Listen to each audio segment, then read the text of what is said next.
সমগ্র সৃষ্টিগুলি আল্লাহকে সেজদা দেয়, সূর্য আল্লাহকে সেজদা দেয়, চাঁদ আল্লাহকে সেজদা দেয়।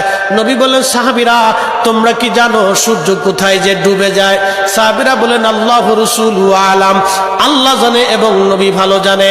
আল্লাহ নবী বললেন, সাহাবীরা রে, সূর্য যেতে যেতে আরশে মুআল্লার নিচে যায় আল্লাহকে সেজদা দিয়া সুবহানা রাব্বিল আলা বলে সূর্য পড়তে থাকে, আর সুবহান রাব্বিল আলা বলে সূর্য তাসবিহ পড়তে থাকে, আর বলে, হে রব, আপনি যদি অনুমতি দেন পৃথিবীবাসীর জন্য আবার আলো নিয়ে ফিরে যাব, আর অনুমতি যদি না দেন আমি আপনার কুদরতি কদমে সেজদায় পড়ে পড়ে কাঁদতে থাকবো।